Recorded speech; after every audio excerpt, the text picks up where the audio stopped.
नमस्ते. ओम नमो भगवते.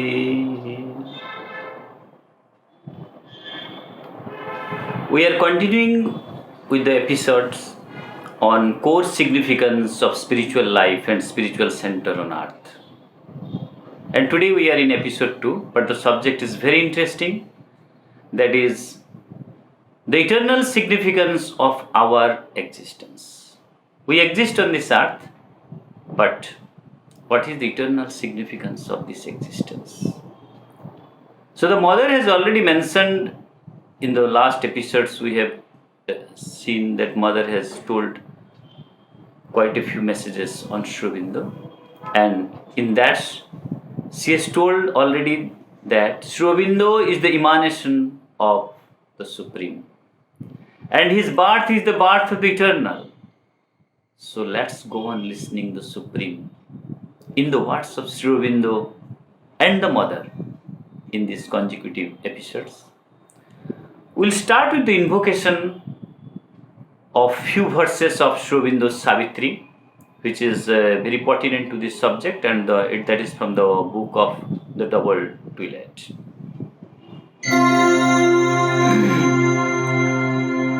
The world is a spiritual paradox invented by a need in the unseen. The world is a spiritual paradox invented by a need in the unseen. A poor translation to the creature's sense of that which forever exceeds idea and speech. A symbol. The world is a symbol of what can never be symbolized. A language mispronounced, misspelled, yet true. Its powers have come from the eternal heights and plunged into the inconscient dim abyss, and risen from it to do their marvelous work, and risen from it, from the abyss, to do their marvelous work. The soul is a figure of the unmanifest. The mind labors to think the unthinkable. The mind labors to think the unthinkable. The soul is a figure of the unmanifest. The life to call the immortal into birth. The life to call the immortal into birth. The body to enshrine the illimitable.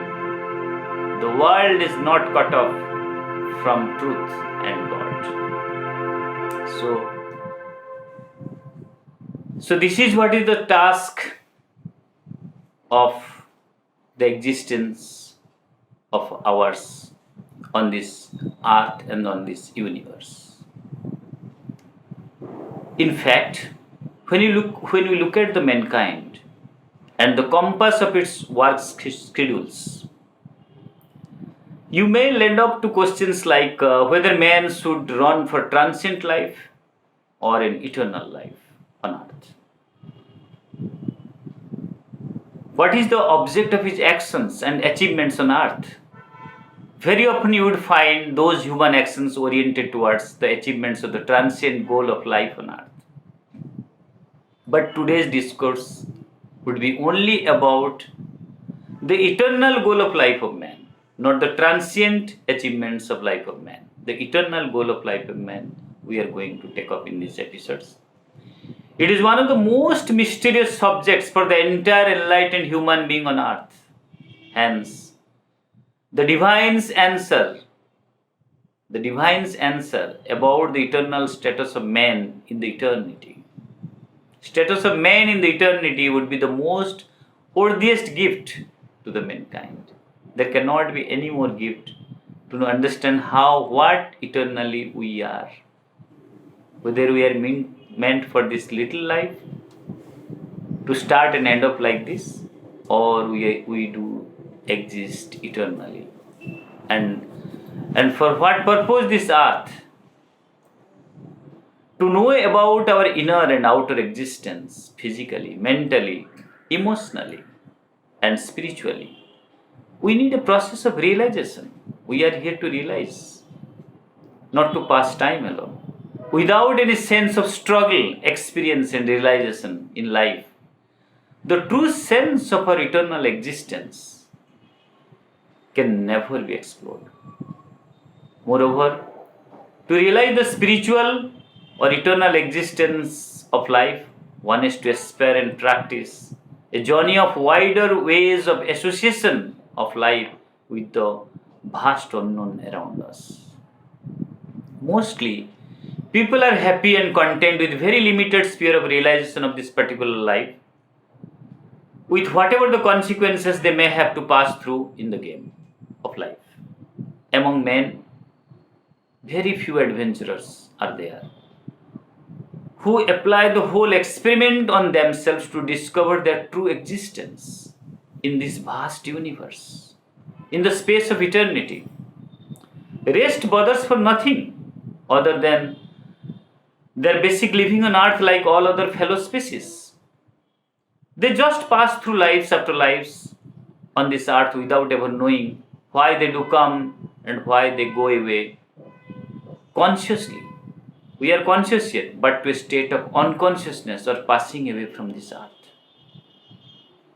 In today's world, everyone is extremely busy, as if they are in the practice of stopwatch running on the track only to cover few meters race in the eternity of timeless journey. So this presentation is for those who are seeking to know in their life the object of this creation, the object of this creation, and the object of human existence, our own existence in the creation, to taste the sense of eternal in their life.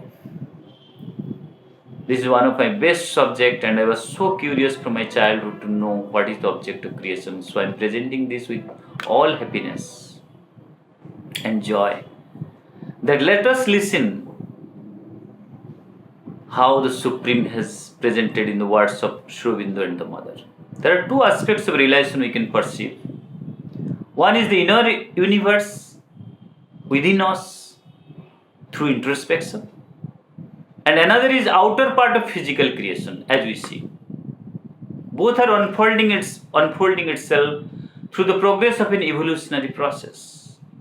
This process of unfolding of each being and matter of the universe through the energy and power of the latent original spirit can be attributed simply as a natural aeonic process of evolution. Natural aeonic process of evolution, which is going for millions and millions of years in a natural way. Again, it could be a conscious and unconscious unfolding. The unconscious unfolding of nature and all its species are in continuous ignorant process in the timeless venture of creation. As we do not know, it is in ignorance, but we do not know where we are going, where from we came, what for we are. We do not know. This is what is the ignorance around us. But we are exploring.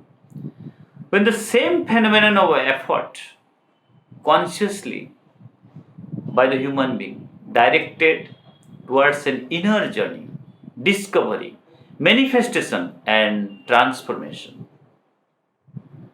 of the inner being within, it becomes a part of the exploration of the inner realization of universe in man, and at the same time fulfilling the object of our existence in the eternity.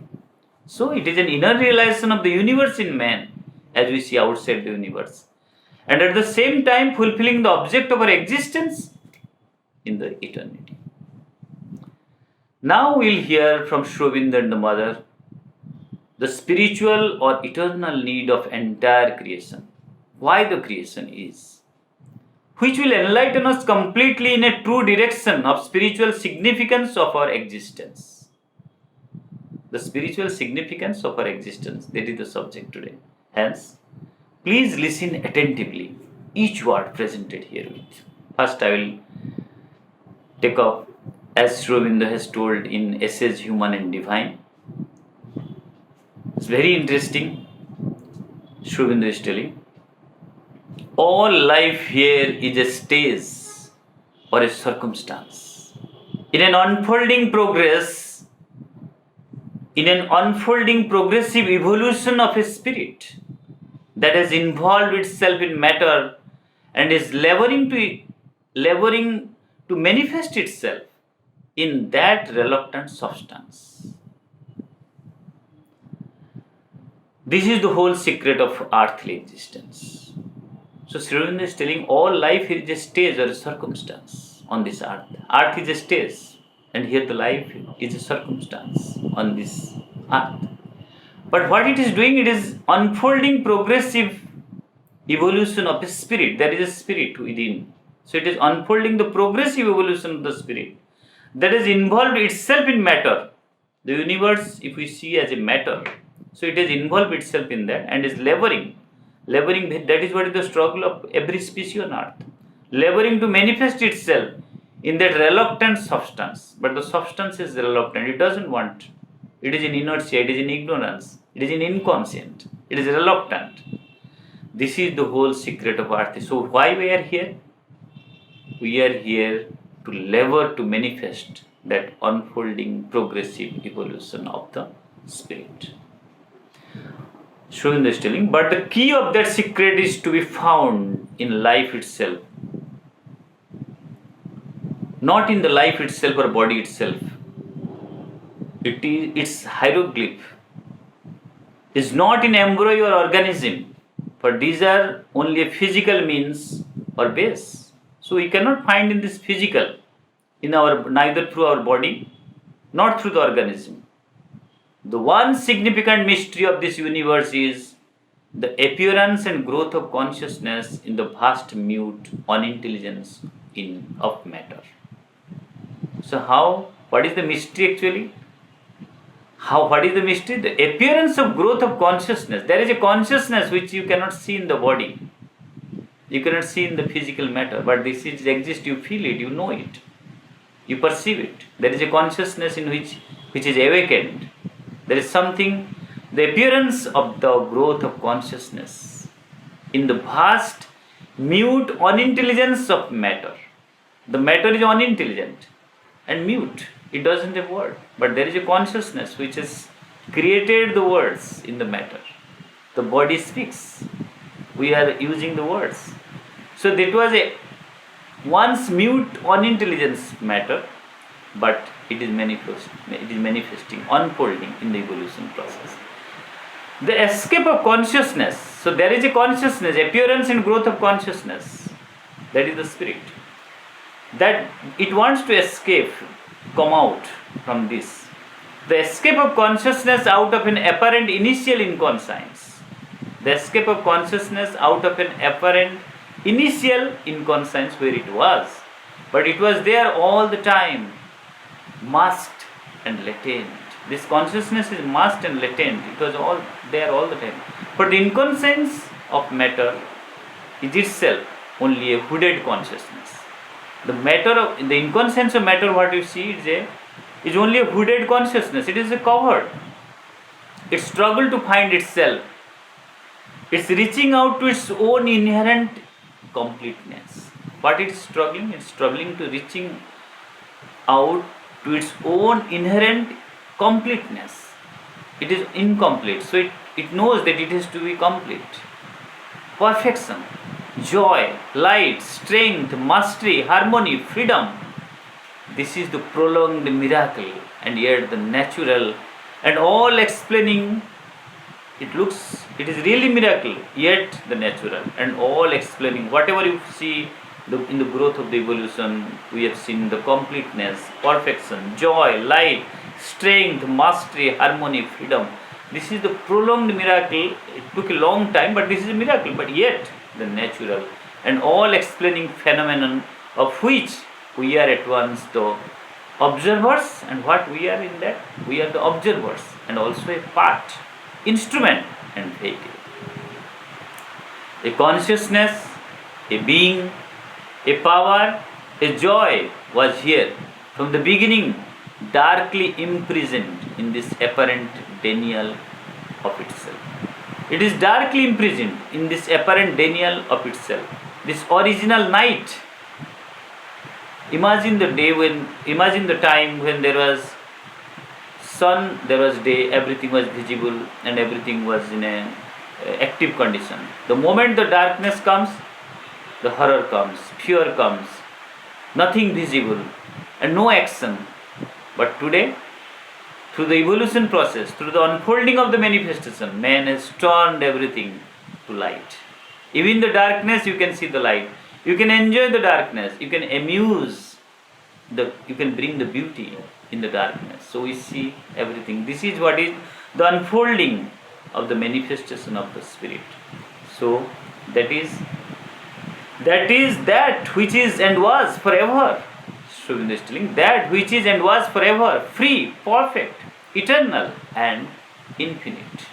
That which all is, that which we call God, Brahman, Spirit, has here sought itself up in its own self-created opposite.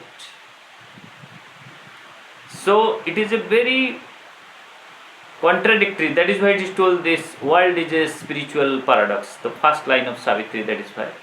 It is a spiritual paradox where there is the contradiction that the opposite, against the opposite, the same person against his own opposite is working, struggling, laboring, manifesting. So we call God, Brahman, Spirit has here sought itself up in its own self-created opposite.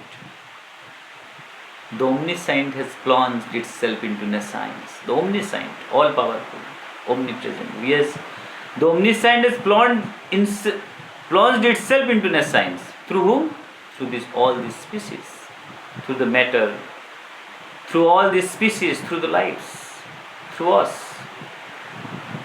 The all-consciousness into inconscience. The all-wise into perpetual ignorance. The omnipotent has formulated itself in a vast cosmic self-driven inertia that by disintegration creates.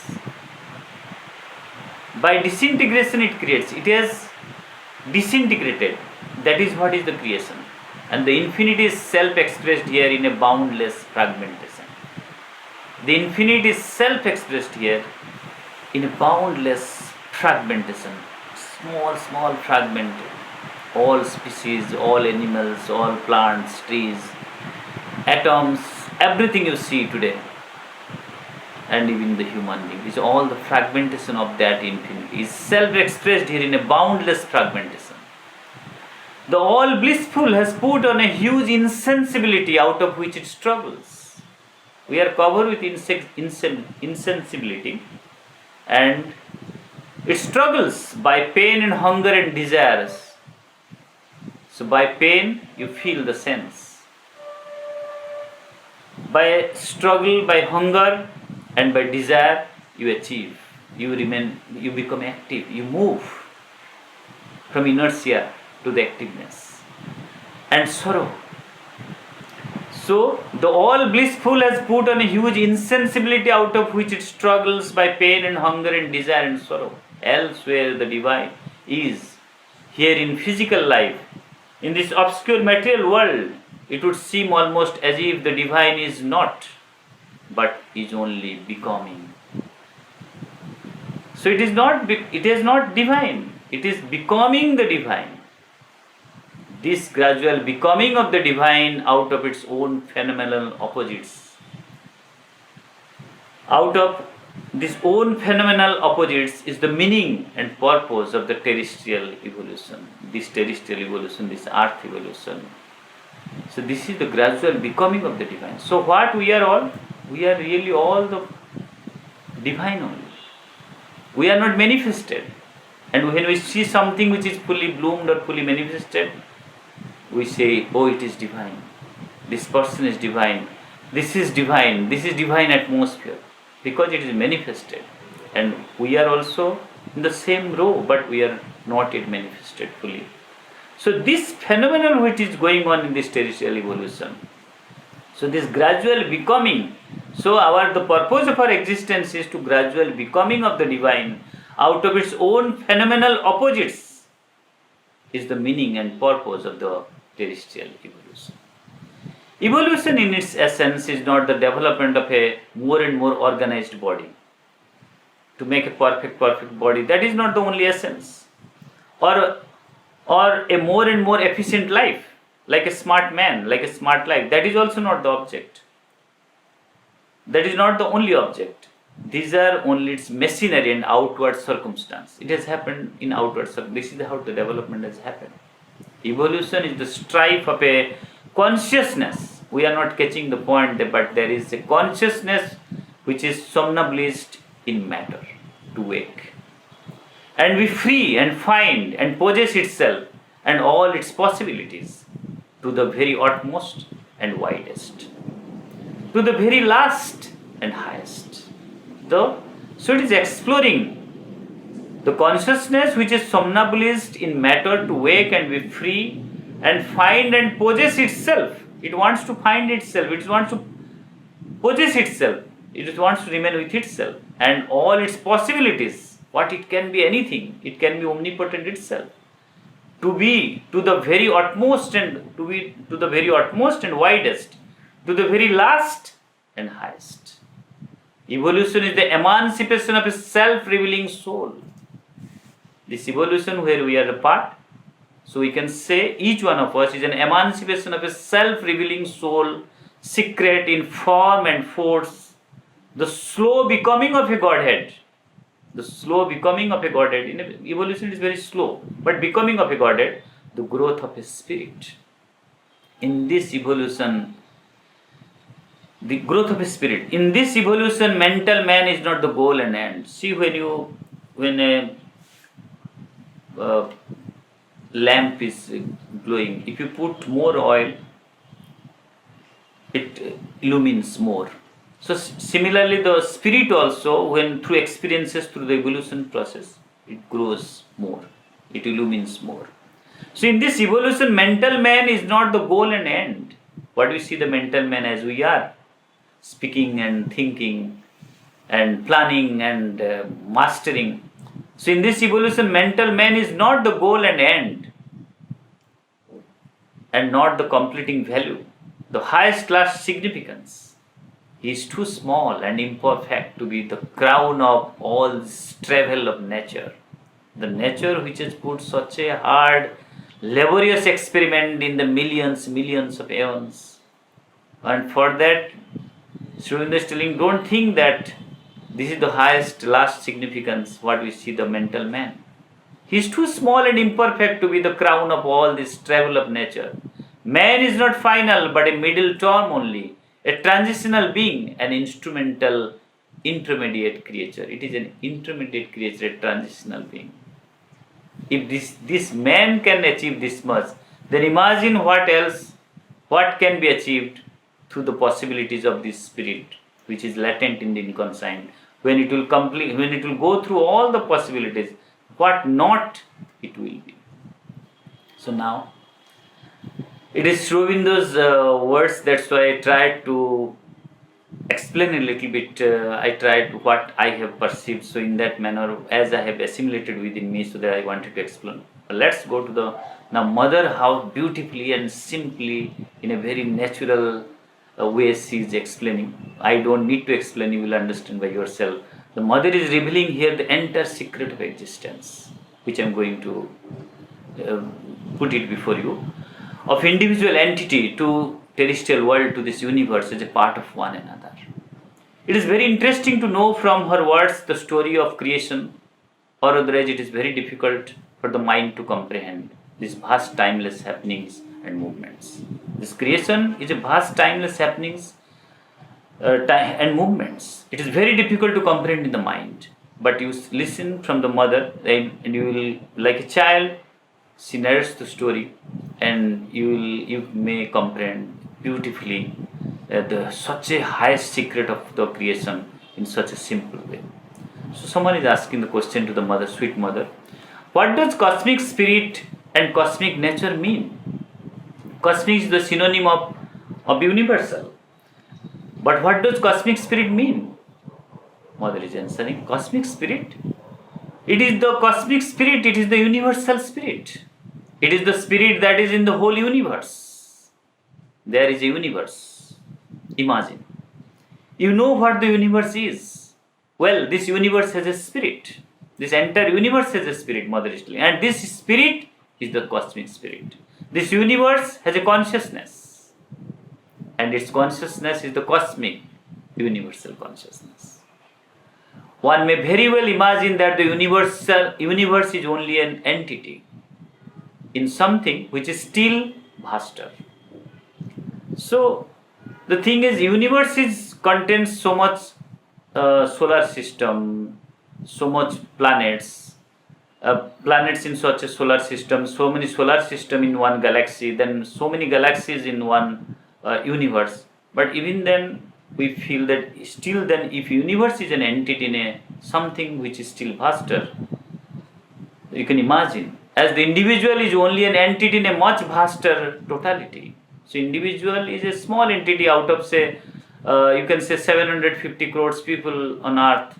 Every individual, you and I, is a small entity. Now each unity has its consciousness and its own spirit, which contains all the others. As a group consciousness is made up of all the individual consciousness which constitute it, and as a national consciousness is made up of all the individual consciousness which constitute it. Like we say, we are Indian. That means we all, each individual of 130 crores, when it is together, it gives a common consciousness of a country.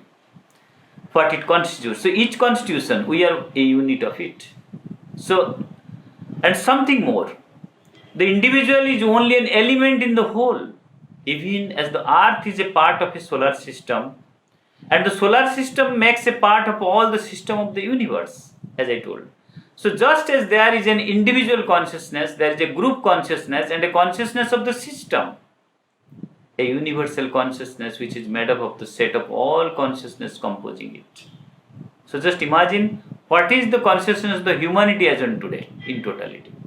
What is the consciousness of these countries in totality, and what is the individual consciousness of each one, yours and ours? So just there is an individual consciousness, there is a group consciousness and a consciousness of the system, a universal consciousness which is made up of the set of all consciousness composing it, plus something more subtle, just like you. Universal consciousness is very subtle, but it is there. You have lots of cells in your body. Each cell has its own consciousness, because each cell has a life, and each cell has its own consciousness, and you have a consciousness, which is the consciousness of your total individuality, though made up of all this small cellular consciousness. This is Mother has put in 13th July 1955 in her question and answer session. I'll put another questions of someone. Mother is asking, Mother, here it is written, there is a wall of separative ignorance between the individual and the cosmic consciousness. There is a wall, because we are not able to know what is cosmic consciousness. Then how to break down this wall? Mother is answering very simply, get rid of ignorance, enter the knowledge. First of all, you must know what I have just told you. Mother is telling that you are a part of the whole, that this whole is a part of a greater whole. You are a part of the whole, and this whole is a part of a greater whole. This entire earth consists of so many species and this, that, etc. This is also part of a greater whole. And in entire species, humanity is a part of that whole. And that this greater whole is a part of still greater whole, right up to its forming one single totality. Once you know that, you analyze, it is within your consciousness. You begin to become aware that in reality, there cannot be any separation between you and something greater than you, of which you are a part. This is the beginning. Now you must come to the point not only of thinking this, but of feeling it and even living it. And then the wall of ignorance tumbles. It breaks down. One feels this unity everywhere and realizes that he is only a more or less fragmentary part of a whole much vaster than he. He is only more or less fragmentary part of a whole much vaster than he, which is the universe. Then one begins to have a more universal consciousness. There are much more interesting things I will go on that may come in part 2 of this subject, but it's so interesting. Mother has explained so interestingly. Another question. Sweet mother, it is the separation of Satchit and Ananda which has brought about ignorance, suffering. Mother is answering. Then, why did they separate? Question was that it is the separation of Satchit Ananda which has brought about ignorance, suffering. Mother is asking, then why did they separate? Probably they had no normal notions. It is probable that if they have not separated, there would have been no universe as we have it. It was perhaps a necessity, but what you are asking is how it was not foreseen. That it would have happened in this way, perhaps it was foreseen.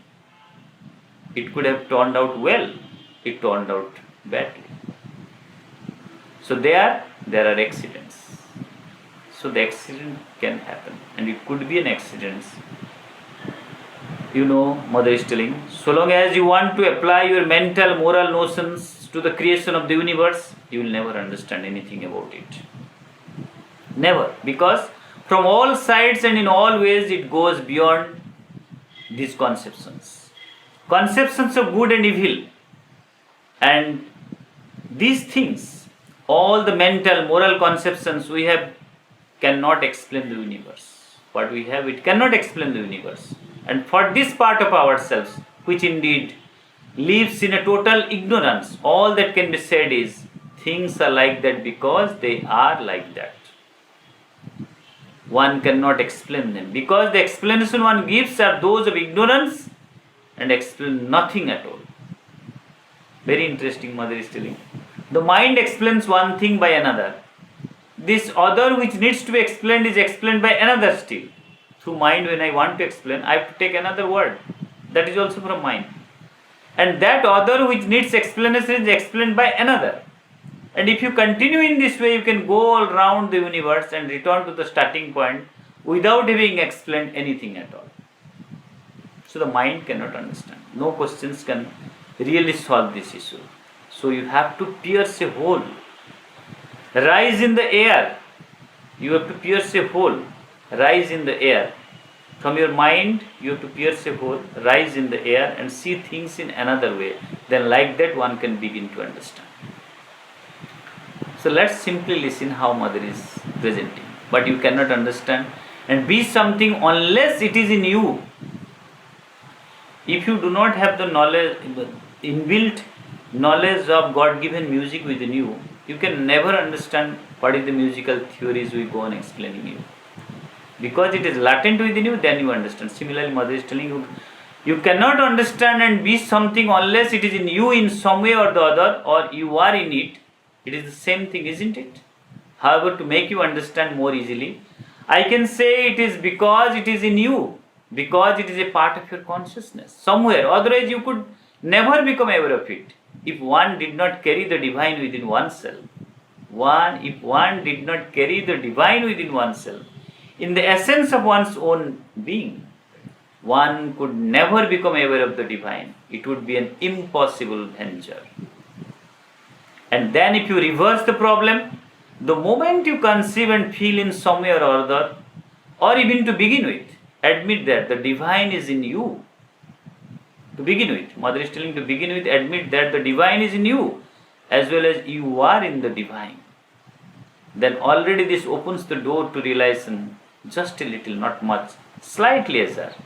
Then if later the aspiration, and then if later the aspiration comes, when the aspiration, the quest, the interest comes, the intense need to know and to be. That is why we are talking today, we are discussing today, we are putting it, because we want to know. The aspiration has come within us. We wanted to know what was the reason of the creation, where we are moving. That is what is the aspiration of the human being. It has to come in the cosmic level. It has to come in the entire humanity. That is what we are waiting for. That is why we are starting now like this, in this manner. That the intense need to know and to be, then that intense need widens the opening until one can creep in. That intense need widens the opening until one can creep in. Or rather it is hooded by the inconscient, by ignorance.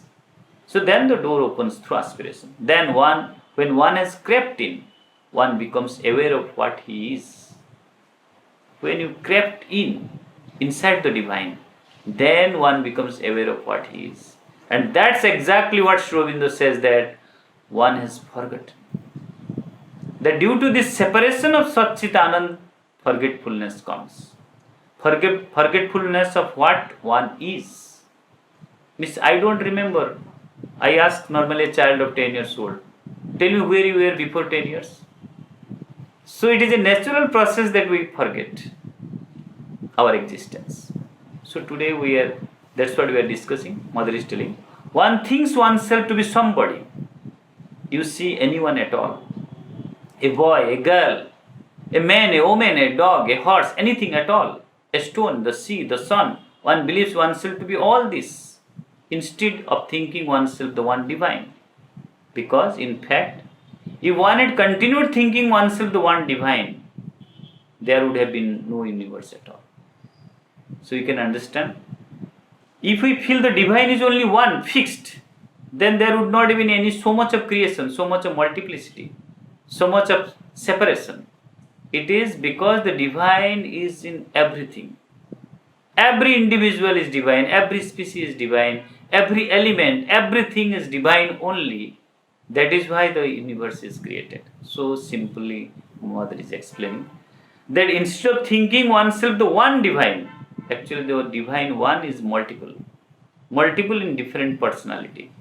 Well, that will come across again. That was what I wanted to tell him.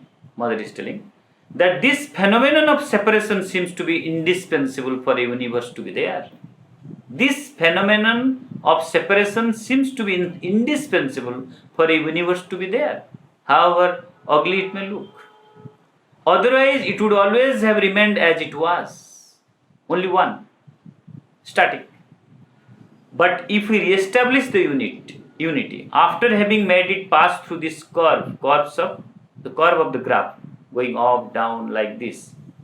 So there are different kind of personality, different kind of individual, different all these separations. So Mother is telling, after having made it pass through this curve, you see, if we re-establish the unity, having benefited from the multiplicity, after getting the multiple personality, after getting all the benefit, different personality, how beautiful each personality, each species, each atom, each neutron. So everything has a different character, but all is divine. So after having benefited from this multiplicity of manifestation, the division, then we have a unity of a higher quality, a unity which knows itself, instead of the unity which doesn't have to know itself. So now we know what is X, what is Y, what is Z, all are divine. But when it is unifies, so this is a unity which knows itself instead of the unity which doesn't have to know itself before the creation of the universe. But after the creation of the universe, now when the unity is coming, it knows itself in different variations and again unifies. So it is much more higher quality.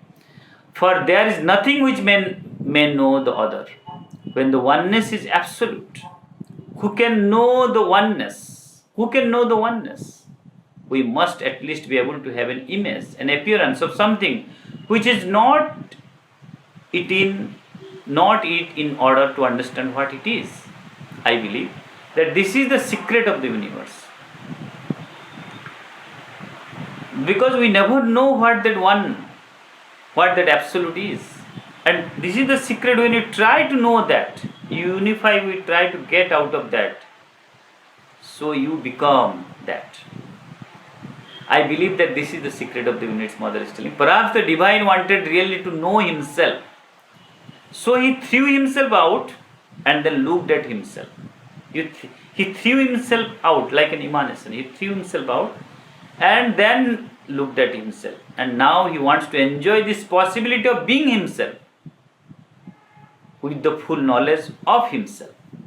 This becomes much more interesting. So again another question arises, that where do the gods come? So we'll go to the second episode and we'll discuss much more in detail, and it's so wonderful. So in the next episode, the same subject in second part, we'll go in detail of it. Thank you. Namaste.